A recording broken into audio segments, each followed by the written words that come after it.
আমার ইউটিউব চ্যানেলে সকলকে স্বাগত জানাই। আশা করি তোমরা সকলেই ভালো আছো। আজ সন্ধ্যায় রেডি হয়ে আমরা বেরিয়ে পড়েছি আর সুজয় আমাদেরকে নিতে এসেছিল। আমরা কোথায় যাচ্ছি ওটা তোমরা ক্যাপশন দেখে বুঝেই গেছো, তাই আর সাসপেন্সে রাখছি না। আমরা যাচ্ছি সুজয়ের পিছনের বাড়ির কাকি বাড়িতে। ওখানে একটা মিষ্টি বোন আছে, ওই মিষ্টি বোনের বার্থডেতে। বার্থডে পার্টিটা যেহেতু রাতের দিকে আছে, তাই আমরা সেখান থেকে দিদি বাড়িতে চলে যাব। দিদির মেয়ের জন্য চকলেট আইসক্রিম তো অনেকে নিই, কিন্তু ওর এই দোকানের মিষ্টি ভীষণই পছন্দের, তাই আমি মানির জন্য কিছু মিষ্টি নিয়ে নিয়েছি। তারপর আমরা আবার বাইকে চেপে বসলাম, কিন্তু একটু জ্যাম থাকায় একটু লেট হচ্ছিল। মারা তো গিফট দিচ্ছে, তবুও বোনের বার্থডেতে যাচ্ছি, খালি হাতে যাওয়াটা ভালো দেখায় না।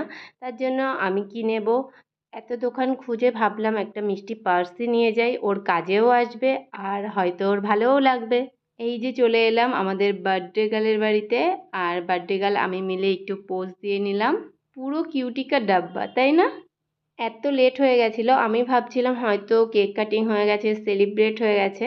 না, সেরকম কিছুই না, এখনও কেক কাটিং হয়নি, সেলিব্রেট হয়নি। সব কিছুর ভিডিও আমি তোমাদের সাথে শেয়ার করতে পারবো, ডোন্ট ওয়ারি।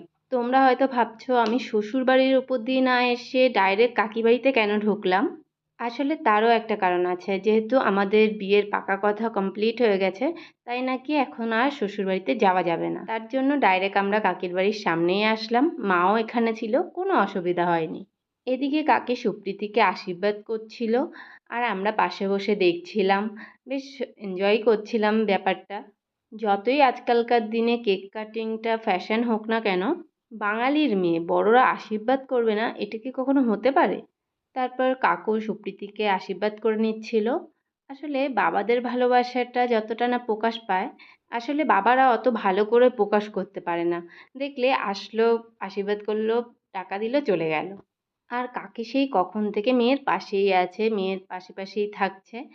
আসলে মারাও এরকমই হয়, একটু মেয়েদেরকে আগলে আগলে রাখে, আর বাবারা তাদেরকে কখনো ওই ভালোবাসাটা প্রকাশই করতে পারে না। যাই হোক, আশীর্বাদ করার পরে ধান ধুবো, ওই চুলের অবস্থা একেবারে বেহাল, তো একটু ঠিকঠাক করে দেওয়া হচ্ছিল। তারপর মা সুপ্রীতিকে আশীর্বাদ করে নিচ্ছিল, আর মা আর সুপ্রীতির বন্ডিংটা কিন্তু ভীষণই ভালো। ও তো কাকি বলতে অজ্ঞান, যে কোনো শপিং থেকে শুরু করে কোনো কিছু সিলেক্ট করতে হলে সোজা চলে যাবে কাকির বাড়িতে। আর মায়ের প্রশংসায় তো সুপ্রীতি পঞ্চমুখ। মায়ের রান্না থেকে শুরু করে, মার ড্রেস কালেকশন থেকে শুরু করে, মার সব কিছুই সুপ্রীতির খুব ভালো লাগে। এবার হবে কেক কাটিং। কেক কাটিংয়ের জন্য আমরা সবাই এখানে জড়ো হয়েছি, আর আমি তো থাকবই। আমি না থাকলে এই বার্থডে সেলিব্রেটটা তোমাদের সাথে শেয়ার করবে কে? এটা হলো জ্যাঠতো দাদার ছেলে, বেশ মিষ্টি, তাই না? আসলে আজকালকার দিনে পায়েসটা একটা ইমোশনের জায়গা হলেও কেক কাটিংটা করতেই হবে, ম্যান্ডেটরির মধ্যে পড়ে গেছে। কিন্তু আমার মনে হয় সেরকমটা না হলেও চলে। আসলে এটাই ভালো লাগা যে একটু কেক কাটিং হবে, আত্মীয় স্বজনরা আসবে। আগে তো কেক কাটার সেরকম চল ছিল না, বার্থডে হতো, পায়েস করতো, আর আদার্স যে রান্না বান্না হয়, আসলে পায়েস হোক বা না হোক কেক কাটিং হতেই হবে। কিন্তু না, এখানে পায়েস কেক দুটোরই ব্যবস্থা ছিল। বাঙালিয়ানা ওয়েস্টার্ন দুটোকেই রাখা হয়েছে। তারপরে কেক কাটিংয়ের পরে এখানে কেক খাওয়ানো চলছে। আর কেক খাওয়া হবে আর সেলিব্রেট হবে না, এটা কখনো হতে পারে না। মানে সেলিব্রেট বলতে আমি বলতে চাইছি একটু কেক মুখে লাগানো হবে না, এটা কি হতে পারে? তারপরেও বড় কথা, কেক কাটিংয়ের পরে ওটা আরও চকলেট কেক ছিল, ভীষণই ফেভারিট, তাও আবার মিও আমরে। ভাবছিলাম কখন আমি একটা পিস পাবো। তারপর মা নিয়ে গেল কেকটা কাটিং করার জন্য। পরে শুনি কেকটা সুপ্রীতির পছন্দের। কেকটা যখন আসে তখন এত ভারী কেকটা সুপ্রীতি নিজে ঘরে নিয়ে আসে। এখন সুপ্রীতি বলছিল আমিই নিয়ে যাচ্ছি, তো বললো না না তুই পারবি না। তো তখনই আমরা জানতে পারলাম যে সকালে ওই ঘরে নিয়ে এসেছিল কেকটা। তারপর বাড়ির সবাই একটু স্প্রে লাগাচ্ছিল, মজা করছিল, আর কি যেটা হয় বার্থডেতে, হই হুল্লোড়। আসলে আমি এই বাড়ির সবাইকে চিনলেও আসলে এদের কাউকে তো সেরকম চিনি না, তার জন্য পাশে দাঁড়িয়ে চুপচাপ ভিডিওই করছিলাম। আর আমি যদি ওদের সাথে মজা করতেই ব্যস্ত হয়ে যাই, তাহলে ভিডিওটা কে বানাবে? বেশ সুন্দর লাগছে না, বার্থডে গার্ল বসে আছে আর স্প্রে করা হচ্ছে।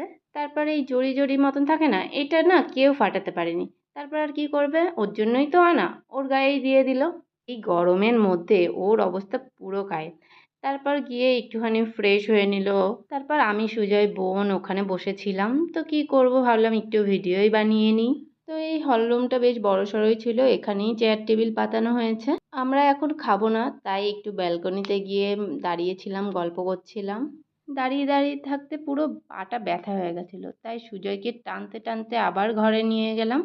বললাম চলো ঘরে গিয়ে বসি, ও বলছিল না, বাইরে বেশ সুন্দর হাওয়া দিচ্ছে। তারপর আমার জোর করাতে অবশেষে ঘরে এসে বসলো। তারপর আমরা তিনজন একটু মজা করছিলাম, আর কি, এইভাবেই তো চলতে হবে। তারপরে বেশ রাত হচ্ছিল, মা বলছিল খেয়ে নাও, যেহেতু আমরা দিদি বাড়িতে যাব। তাই আমি পায়েল সুজয় এক টেবিলে বসে পড়লাম খেতে। বাবা এখনো বাজার থেকে আসেনি, তাই মা আমাদের সাথে আর বসলো না। বার্থডে পার্টির রাতের ডিনারে ছিল এগ টেবিল, একটা সস, ফ্রাইড রাইস, চিকেন কষা, স্যালাড, চাটনি, পাঁপড়, মিষ্টি। কি ভাবছো এখানেই শেষ? না না, এখনো শেষ হয়নি, এখনো কর্নেটো বাকি আছে। তারপর খাওয়া দাওয়া সেরে দিদি বাড়ির উদ্দেশ্যে রওনা দিলাম। আসলে কালকে আবার সকাল সকাল বেরোতে হবে। না না, বাড়ি যাব না। আর কালকে আমি কোথায় যাব সেটা জানতে হলে আমাকে তো ফলো করতেই হবে। অবশ্যই তোমাদের সাথে শেয়ার করব। সেটা লং শর্ট সব রকম ভিডিও আছে। আর এই বার্থডে পার্টিরও দুটো শর্ট ভিডিও আসতে চলেছে, তোমরা অবশ্যই দেখতে থাকো আর এইভাবেই পাশে থাকো আমার। দেখতেই পেলে মা আমাদেরকে কতগুলো কর্নেটো দিয়ে দিল। আসলে দিদি বাড়ি যাচ্ছিলাম, দিদির মেয়ের জন্য, দিদির জন্যও দিয়ে দিয়েছে। তারপর দিদি বাড়ি চলে এলাম। বুঝতেই পারছো বেশ রাত হয়ে গেছে, কেউই এখনো ঘুমায়নি।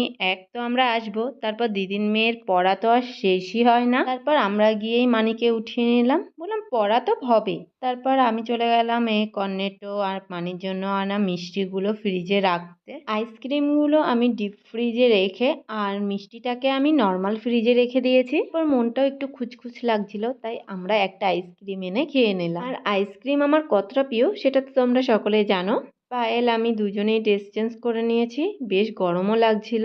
মানির একেবারে মুড ছিল না আইসক্রিম খাওয়ার, আসলে চোখে ঘুম তো, তবুও দুজনের মজা আর শেষ হয় না। সকলকে ধন্যবাদ ভিডিওটি শেষ পর্যন্ত দেখার জন্য। যদি ভিডিওটি ভালো লেগে থাকে please like, comment, share and subscribe my channel. আর যারা ফেসবুক থেকে দেখছো তারা ফলো করে দিও।